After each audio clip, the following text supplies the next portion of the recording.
ng issue na naghaganap sa ating kapaligiran. Itong bisita natin ngayon ay walang issue sa tissue. Aba, ginawang art lang man naman ang tissue, di ba? Kaya ngayong umaga, i-welcome na natin si Paul Tindugan, aka Ka-Tissue.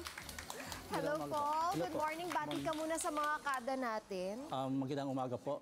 Ako po si Paul Tindugan, ang iyo pong Ka-Tissue. Ka-Tissue. Kailan ba nagsimula itong iyong aka Ka-Tissue? Nagsimula po yung pag-drawing ko po sa tissue noong 2019. Bali may isa pong nag-viral na drawing. Tapos ayun po, nagtuloy-tuloy na po. Ano yung unang-unang drawing na yon na nag-viral? Yan po yung kay Ed Garcia. Oo. Tribute po yun sa kanya nung namatay nga po siya. Tapos nung na-drawing ko nga po siya, nagustuhan po ng mga tao. Pero into arts ka na talaga? Like, sa ano ka talaga, canvas, nagdodraw? Opo, nag-drawing na po talaga ako. Nagpo-portrait na po talaga noon pa man po. Gumagamit po ako ng pencil, charcoal, ng paint, oil paint. Iba-iba. Yes, So talagang nasa ano mo na, kamay talaga. Paano mo naisipan na i-draw si Mr. Eddie Garcia sa tissue? Bali, nag-start po kasi yan nung na-invite po ako sa isang provincial art competition.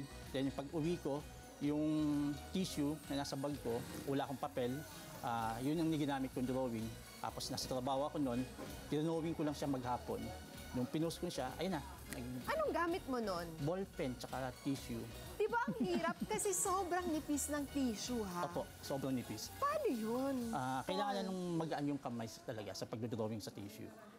Nakailang punit ka ba ng tissue nung trinay mo yung first mo? Sa kagandaan naman po ng hindi pa po ako napupunitan ng drawing sa tissue. Ever? Opo. So after ballpen, kailan mo nalaman or na-discover na pwede rin pala yung mga paint?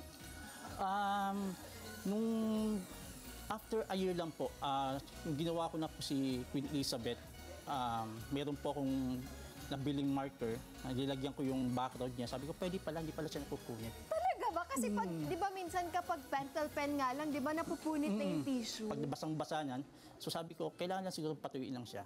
Gano'ng kakapal? Tsaka anong tissue ba ito? Pwede bang makita? Pwede ko ba iangat? Opo, yung sa mga fast food Ito po. na lang, si Queen Elizabeth. Ay, may kailangan lang tayong takpan. Ito pong tissue na to ay sa isang coffee shop, kilalang coffee shop. Yun yung gamit niya. Pero tignan niyo po, wala ka bang ginamit na kailangan tumigas muna yung tissue para Wala. Wow, kitang-kita nyo, wala pong butas na magaganap dito. Pero, syempre, para makip mo to ng matagal, meron ka bang ma-preserve mo ng matagal? Paano pwedeng gawin? Ipit mo lang siya sa mga notebook, libro, para kumantay lang lumapat. Tapos planchahin. Ayun lang, patutuyuin mo lang siya. Kasi habang tumatagal yung ink, mas nagiging siyang matingkad, nagiging mas matigas. Ano yung challenging part dito? Asa naman? Yung crown. Crown!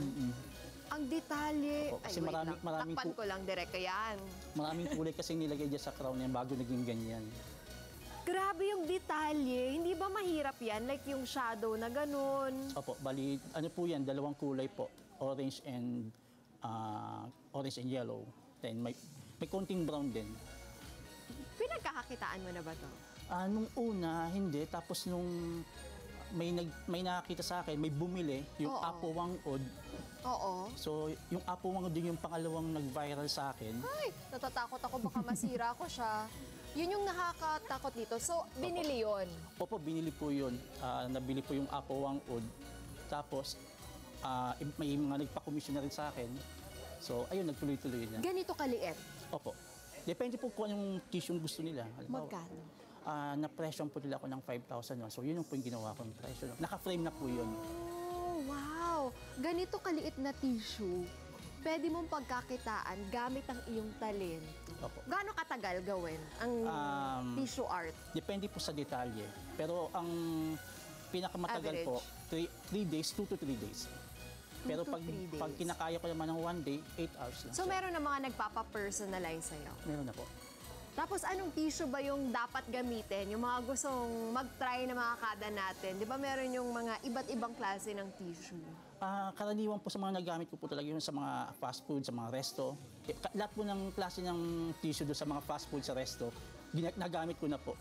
Oh, ayan ha. Ano to? Yan. Ano to? Fast food, ano? kilala na fast food, masarap yung chicken dito. Yan yung tissue na ginamit. Yun o. Oh, di ba? Galing. Sobrang galing. Kaya naman, bigay mo na sa kanila, Paul, ang iyong social media accounts para ma-visit nila and pwede sila mag-message sa'yo, mabigyan mo sila ng tips. Apo, pwede niyo po akong i-message sa aking Facebook account, Paul Tindugan. Pwede niyo po akong i-direct message kung gusto niyo po magpagawa. Tapos, message lang po ako doon. Ang nakakatuwa dito ay merong charity works behind it. You're also helping the community. Yes po. Sa pamamagitan po ng pagdodrawing, sinimulan ko po ito nung pagbuo ko ng grupo noong 2015. Meron po akong project na ginagawa kasama po yung aking grupo. Umuwi po kami sa Bicol, dala-dala yung mga notebooks, lapis, ballpen, na kung saan yung mga nagpa-drawing po sa akin, kinukonvert ko po sa mga school materials. Tapos iuwi ko sa Bicol, pupunta po kami sa mga liblib na mga paaralan para ipamigay po yung mga notebooks at lapis. Wow! Ibang klase ang meron kang talento at puso para sa iyong komunidad, Paul. Kaya sa mga gusto pong magpagawa dyan, ay i-message nyo na po si Paul. Bali, meron po akong ginawang drawing para po sa inyo ni Ma'am Pia, Ma'am Diana. Nandito po. Aba! Ang ganda! One, huwag kayong mabibigla.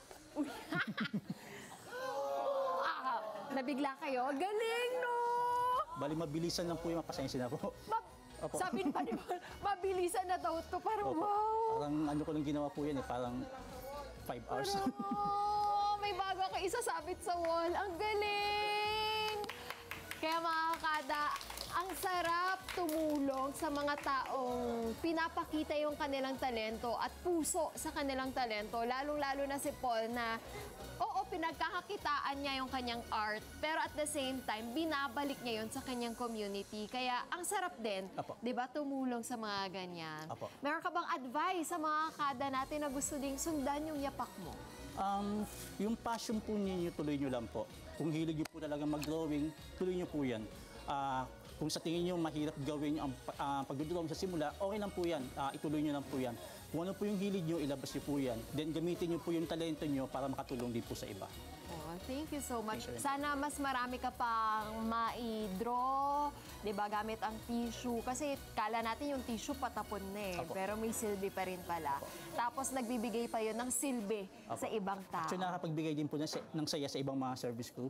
Kasi pag kumakain po ako sa mga fast food, mga resto, pinipicturean ko po yung mga crew. Tapos i-drawing ko po sila on the spot. Tapos inaabot ko po sa kanila. Thank you, ka-tissue. Thank you po. Thank you po. Napakagandang kwento, mga kada. Ang tissue ay hindi lang ginagamit kapag tayo ay kumakain o may lilinisin. Dahil pwede rin po itong gamitin bilang canvas sa paggawa ng isang obra. Kaya naman, mga kada, ang akala niyong patapon, may silbi pa po yan. Let's get together, Sunday 25. Sunday 25.